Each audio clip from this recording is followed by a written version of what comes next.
Jadi sekarang kalau diklik dia tetap mengarah ke home, tapi kita udah pakai yang namanya kelas komponen. Kayak gini, title-nya adalah data pegawai. Iconnya misalkan saya nggak tahu apa ya, user gitu. Rootnya ke pegawai.index. Nah kita save. Gitu teman-teman. Kalau di dalam root ini ada tanda titik. Nah kayak gini ya. Kita bikin variabel baru misalkan pet, maka lakukan explode. Nah kayak gini. Kemudian kita return pet ke 0 ditambah dengan tanda seperti ini. Kita refresh tuh. Sekarang home-nya jalan ya. Ketika saya klik ini, dia jalan juga. Saya klik ini, dia jalan juga. Saya klik edit juga, dia sukses. Mantap ya teman-teman.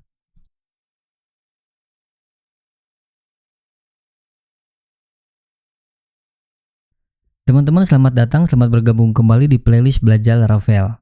Oke, jadi gini teman-teman. Kadang-kadang pas kita lagi ngoding view di Laravel, kita suka nemuin baris kode yang sama berulang-ulang, atau secara nggak sadar juga kita tulis kode yang sama berulang-ulang. Hanya untuk bikin satu misalkan area header, area footer, atau yang paling sering itu kita bikin card gitu. Kita tulis kodenya berulang-ulang. Ribet kan? Nah, Laravel punya solusi yang bagus untuk itu. Namanya adalah komponen. Jadi sederhananya kalau teman-teman pakai komponen, kita itu tinggal bikin satu template kecil, terus kita tinggal panggil komponen tersebut dimanapun yang kita mau. Otomatis ngoding kita akan jauh lebih praktis, kodenya juga akan jauh lebih simple. Gitu teman-teman. Mantap ya, kita langsung mulai aja. Nah teman-teman, di Laravel itu ada dua jenis komponen. Yang pertama adalah kelas komponen, yang kedua adalah anonymous komponen. Keduanya sama-sama reusable, artinya kita bisa pakai berulang-ulang gitu kan. Nah, hanya ada beberapa sedikit perbedaan. Misalkan kalau di anonymous komponen dia tidak perlu kelas. Kalau kelas komponen udah jelas, pasti dia harus bentuk sebuah kelas. Kalau dari segi sederhana, nah menurut saya anonymous komponen itu jauh lebih sederhana daripada kelas komponen. Karena biasanya kalau kelas komponen itu dia memiliki logic yang banyak gitu. Jadi logiknya bisa kita atur. Sementara kalau logic di dalam anonymous komponen itu terbatas. Jadi kadang-kadang teman-teman nggak bisa simpan logic terlalu banyak di dalam anonymous komponen. Gitu. Nah di sini kelihatan untuk bikin komponen itu cukup lakukan PHP artisan make komponen. Nama komponennya apa? Kalau kelas komponen dia diawali oleh huruf kapital seperti ini. Gitu. Lalu di bagian kedua ini, kalau misalkan dia ada di dalam sebuah folder, maka teman-teman tulisnya seperti ini. Nanti dia akan ada otomatis di dalam folder form, nama komponennya adalah input. Oke, kita langsung mulai aja masuk ke contoh kasus aplikasi kita yang kemarin. Oke teman-teman, pertama-tama kita akan bikin yang namanya anonymous komponen. Jadi sidebar ini kita akan pindahin ke anonymous komponen. Nah teman-teman buka mantis.blade. Ini kan kodenya banyak banget ya. Ya sebetulnya teman-teman kalau mau rubah sidebar itu, ya teman-teman tidak perlu bikin komponen. Tapi risikonya adalah teman-teman harus tahu dari sekian banyak baris kode yang ada di template ini, baris mana yang harus teman-teman rubah. Itu kan ribet. Nah di sini contoh kasus seperti ini teman-teman baru perlu yang namanya komponen. Cara bikin anonymous komponen itu kurang lebih persis seperti kelas komponen. Hanya nama folder dan nama kelasnya itu tidak perlu huruf kapital, alias cukup huruf kecil seperti ini teman-teman. Kemudian ditambahin double dash view gitu. Oke, kita coba aja sekarang. Idenya adalah kita pindahin bagian sidebar ini menjadi sebuah komponen. Nah teman-teman di terminal bisa tuliskan perintah seperti ini. Nama komponennya adalah sidebar double dash view seperti ini. Dah, gini aja teman-teman. Kemudian teman-teman klik toggle bagian nav yang ini ya, yang di bawah sidebar menu ini. Nah, ini kan ada nav nih. Teman-teman klik toggle ini. Kemudian block, kemudian cut. Teman-teman sekarang masuk ke dalam sidebar.blade. Yang ada di folder komponen ya. Ini ada di views. Dalam viewsnya dia ada components. Di dalamnya ada sidebar.blade. Nah, komponen itu wajib ada satu div teman-teman. Sorry, maksud saya adalah minimal harus ada satu div seperti ini. Nah, yang tadi kita tinggal paste aja di sini. Udah kayak gini aja teman-teman.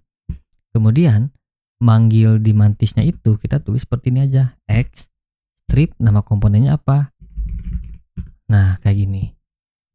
Teman-teman bisa tulis seperti ini, atau teman-teman juga bisa tulis seperti ini. Itu sama aja teman-teman. Tergantung dari cara penggunaannya nanti seperti apa. Kita cek hasilnya tuh, sama aja kan?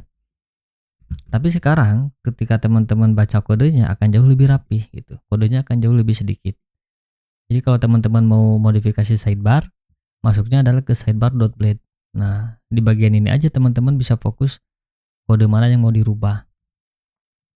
Kemudian yang header juga sama teman-teman. Teman-teman klik juga yang toggle ini. Kemudian ke terminal, bikin lagi anonymous komponen.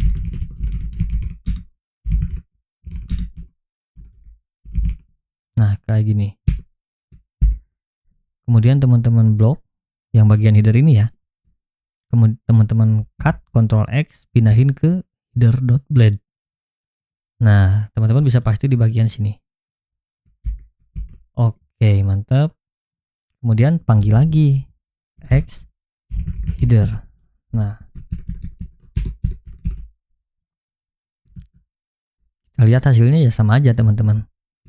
Tapi lagi-lagi kode kita akan jauh lebih rapi sekarang. Nah, di bagian ini sekarang yang terakhir itu bagian ininya nih, breadcrumb yang ini nih. Nah, kita tinggal blok lagi yang ini ya, class page header ini. Teman-teman klik toggle ini, kemudian bikin komponen baru.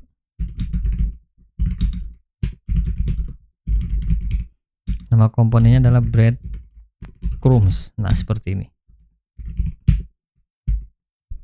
Teman-teman cut, pindahin lagi ke breadcrumbs.blade mana ya? Oh, ini nih. Nah, paste di sini kayak gitu. Kemudian di sini juga kita panggil lagi X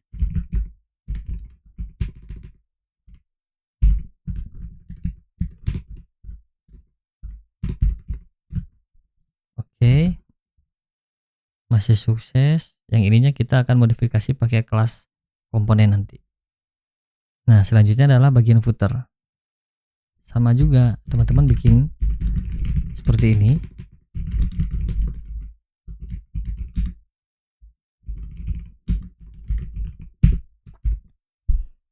Nah, yang ini teman-teman cut. Teman-teman pindahin ke footer.blade. Nah, kayak gini aja. Di mantisnya kita panggil lagi X strip footer. Nah, kayak gini teman-teman. Tuh, sama aja kan? Tapi sekarang lihat kodenya jauh lebih rapi. Tuh, mantap ya? Gampang banget. Atau sebetulnya juga yang bagian meta-meta ini juga kita bisa pindahin ke dalam sebuah anonymous komponen. Kita coba aja.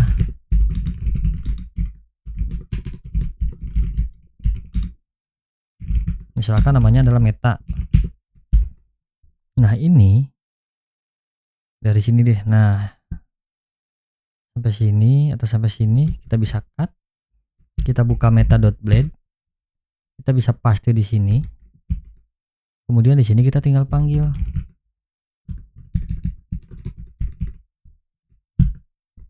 Oke, mantap ya. Tuh, jadi sekarang kode kita jauh lebih terstruktur teman-teman, jauh lebih rapi. Sekarang kalau teman-teman mau rubah bagian sidebar, teman-teman cukup masuk ke sidebar.blade. Kodenya jauh lebih sedikit sekarang. Jadi kita bisa jauh lebih fokus kita mau rubah yang bagian mana.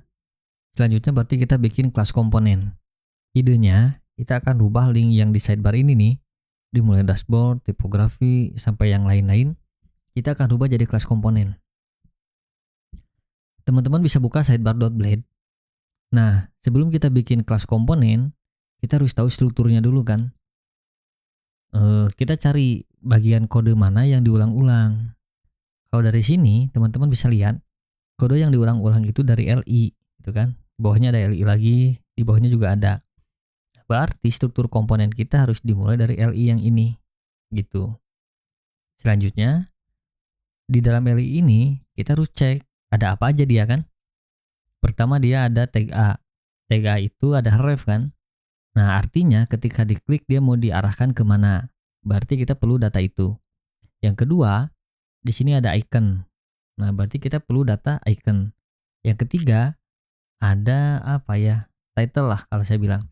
Ada title dari komponennya mau apa gitu. Nah, berarti kurang lebih dalam satu komponen ini kita perlu 3 data.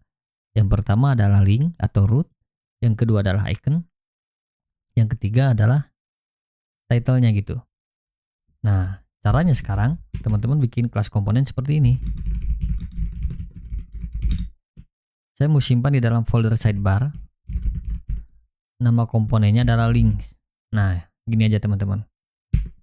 Jadi ketika di enter, dia akan dibuatin 2 file, yang satu kelasnya ya, yang ini. Yang satu lagi adalah blade-nya. Nah, pertama-tama kita masuk dulu ke dalam kelasnya. Kelasnya itu ada di app, view, kemudian ada komponen, di dalamnya ada sidebar, di dalamnya ada links.php. Nah, di sini teman-teman. Menariknya, kalau teman-teman pakai kelas komponen, kita bisa parsing data dari komponen ini, dari kelas ini ke view-nya kita gitu. Nah, tadi kan kita perlu 3 data ya. Kita deklarasikan seperti ini teman-teman. Tipenya adalah string, ada title kan, kemudian ada root, kemudian ada icon. Nah, kemudian kita jalankan di konstruktornya. Kemudian kita panggil dengan cara seperti ini. Nah, gini aja teman-teman.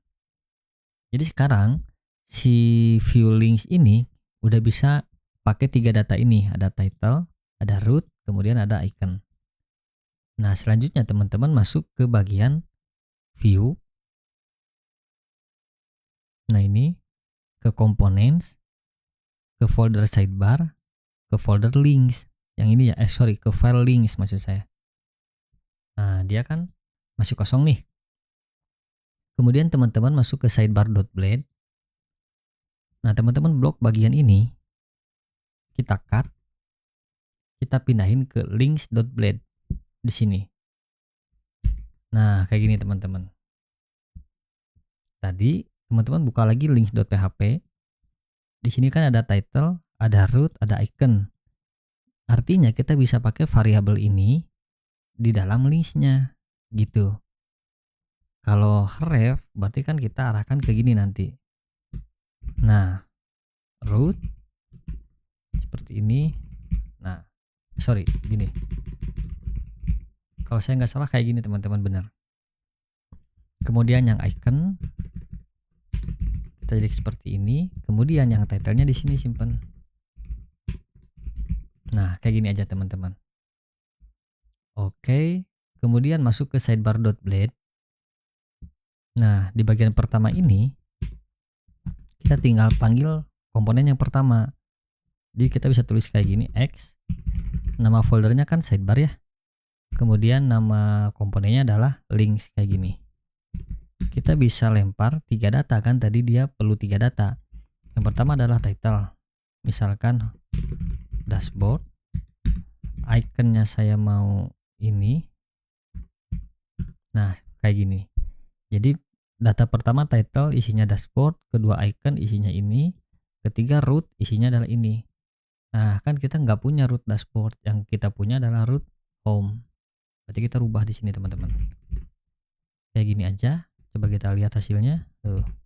Mantap ya. Jadi sekarang kalau diklik dia tetap mengarah ke home, tapi kita udah pakai yang namanya kelas komponen. Kalau saya ganti title-nya jadi home misalkan. Kita lihat aja di sini. Dia langsung berubah jadi home. Teman-teman mau ganti icon juga sama aja. Misalkan kita pakai icon yang ini, kita paste di sini, tuh dia langsung berubah. Itu teman-teman. Jadi jauh lebih simpel kalau pakai kelas komponen. Nah, selanjutnya kan kita tidak perlu nih nulis sepanjang ini kan. Kita hapus aja sampai penutup UL. Nah, sampai di sini teman-teman. Nah, kayak gini ya. Kemudian yang ininya juga sama. Kita hapus juga aja deh yang ini. Jadi sekarang kayak gini aja. Kalau teman-teman mau bikin data kedua, maksud saya adalah link kedua. Kan link kedua itu data pegawai ya. Kita tinggal copy paste aja. Kayak gini. Title-nya adalah data pegawai. Iconnya misalkan saya nggak tahu apa ya, user gitu. Rootnya ke pegawai.index. Nah, kita save. Gitu teman-teman. Jadi sekarang sidebar kita, linknya tetap ada nih. Tapi di sidebarnya jauh lebih simpel seperti ini. Jauh lebih rapih teman-teman. Nah, itu yang dinamakan dengan kelas komponen. Jadi kebayangnya sekarang kalau pakai kelas komponen atau anonymous komponen, kodenya akan jauh lebih rapi. Kemudian dari proses maintenance-nya juga akan jauh lebih mudah. Oke teman-teman, selanjutnya kita coba bikin sebuah logic di dalam kelas komponen. Jadi idenya, kalau saya klik home, dia akan menampilkan halaman home nih. Nah, saya ingin link yang bagian ini, itu kita kasih tanda. Mau teman-teman kasih background warna biru itu bebas gitu. Hal yang sama juga ketika saya klik data pegawai, nah hanya link data pegawainya aja yang dikasih tanda gitu. Sisanya enggak. Nah, teman-teman bisa masuk ke dalam links.php. Kita bikin satu variabel untuk ciri, biasanya itu aktif atau is aktif, sama aja teman-teman. Nah, kemudian teman-teman jangan simpan di dalam parameter konstruktor ya. Kalau teman-teman simpan di sini, teman-teman berarti harus tambahkan juga di bagian sini. Jadi teman-teman tulisnya di bagian ini aja, kayak gini. This aktif. Kalau request saat ini sama seperti root yang ini ya. Nah, maka tambahkan aja misalkan backgroundnya warna biru atau sky, ada nggak ya? Saya tes aja. Text white. Nah, jadi kalau request saat ini rootnya itu adalah variabel root yang ini nih, bisa garis home, bisa slash pegawai gitu kan, bisa slash pegawai create, maka tambahkan bg sky atau background warna sky itu apa ya, biru langit, teksnya warna putih gitu. Nah, kemudian teman-teman save, teman-teman masuk ke links.blade ya, yang ini nih. Nah, teman-teman di bagian kelas ini bisa tambahkan seperti ini, panggil aja variabel aktifnya gitu. Kita coba tes aja sekarang. Oh, ternyata nggak ada warna sky teman-teman, berarti blue aja deh. Nah, kayak gini. Mantap ya. Jadi kalau saya ada di halaman home-nya yang dikasih tanda. Kalau pindah ke pegawai, pegawainya yang dikasih tanda gitu teman-teman. Teman-teman, sekarang kita masuk ke halaman tambah data ya. Nah, dia tandanya dia hilang lagi gitu. Karena kan root name-nya udah berubah. Nah, kita lakukan pengkondisian lagi aja di sini. Misalkan kita bikin variabel baru base pet misalkan. Kita bisa tulis seperti ini, gunakan perintah explode untuk memisahkan string berdasarkan tanda titik. Nah, kenapa tanda titik? Teman-teman bisa lihat di sini. Nah, root name itu kan selalu pegawai.destroy, pegawai.update gitu loh. Jadi semuanya punya tanda titik. Jadi kita pisahin string pertama setelah tanda titik, kemudian string kedua setelah tanda titik. Jadi sebuah array gitu. Sini diisi oleh root. Nah, kemudian di ini kita ganti jadi base pet index pertama, maksud saya indeks ke 0 kan. Jadi kalau saya cek, lihatnya di sini ya. Ini kan ada pegawai.index. Berarti kalau dirubah jadi array, ini adalah indeks ke 0 nih, yang pegawai ini. Gitu. Kemudian saya tambahkan seperti ini. Saya concat, kutip, titik, kemudian bintang. Jadi artinya kurang lebih sederhananya seperti ini. Kalau root name saat ini adalah pegawai, titik apapun, nah titik bintang itu artinya titik apapun, maka tambahkan bg blue, kemudian teksnya white atau kelas aktif kan. Kita coba tes aja sekarang, refresh. Tuh, dia berubah. Kembali ke halaman indeks, dia berubah juga kan. Saya masuk ke edit, dia berubah juga. Gitu teman-teman, mantap ya. Selanjutnya teman-teman coba kita cek bagian home. Nah, dia sekarang tandanya hilang lagi. Itu karena di dalam root list ini URL home atau root name-nya home itu kan gak ada titiknya gitu. Beda dengan pegawai.index, pegawai.store gitu. Nah, berarti kita harus lakukan pengkondisian yang jauh lebih kompleks teman-teman. Nah, kita bikin metode baru aja kayak gini. Namanya misalkan, nama metodenya adalah generate path. Parameternya adalah root. Nah, nanti di dalam ini kita harus lakukan pengkondisian root yang lagi diakses saat ini itu dia ada titiknya atau enggak gitu. Kalau ada titiknya kita lakukan seperti apa, kalau nggak ada seperti apa. Kurang lebih seperti itu teman-teman. Cara untuk ngecek root ini memiliki titik atau enggak, kita bisa pakai perintah yang namanya adalah str contains. Nah, kita tinggal isi aja. Kalau di dalam root ini ada tanda titik, nah kayak gini ya, kita bikin variabel baru misalkan path, maka lakukan explode. Nah kayak gini. Kemudian kita return path ke 0 ditambah dengan tanda seperti ini. Nah jadi sama seperti ini teman-teman. Kalau ada titik, tapi kalau enggak kita kembalikan aja rootnya langsung gitu. Jadi sekarang kalau ada titik dia jadi seperti ini, kalau nggak ada titik dia langsung jadi seperti ini aja. Itu jadi maksudnya nggak dirubah apa-apa. Nah maka bagian ini yang base plate ini kita tinggal rubah. Ini diisi oleh this generate path diisi oleh root kayak gini. Kemudian yang bagian ini kita hilangkan aja indeks ke 0 dan concateningnya. Nah kayak gini aja teman-teman. Mudah-mudahan berhasil. Kita lihat, kita refresh tuh. Sekarang home-nya jalan ya. Ketika saya klik ini, dia jalan juga. Saya klik ini, dia jalan juga.